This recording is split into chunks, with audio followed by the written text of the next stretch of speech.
All right आज चाहिँ हामीले यो एउटा अचम्मको रुल्स भएको ट्याक्सी चढेको छौँ। यसमा चाहिँ नेपाली पैसा यहाँ माथि, तल चाहिँ विदेशी पैसाहरू टाँसिएको छ अनि त्यसै गरी माथि पनि विभिन्न देशहरूको पैसाहरू टाँस्नु भएको छ उहाँले। सो दाइ यसको मेन यो कारण चाहिँ के हो यो गर्नुमा? कारण कस्टमरले दिएको पैसा यसमा सजाएको छु अनि अर्कोचोटि जसले दिनुभएको छ त चिन्नु अनि त्यसमा हाफ रेट हुन्छ।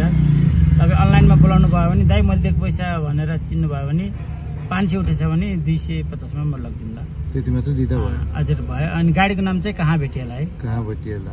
Okay thank you. सो हामीले पनि तपाईँलाई आज केही दिएको छौँ? दिनुभएको छ, दुईवटा दिनुभएको छ, राखिदिन्छु म यो। सो मैले कुन दिएँ?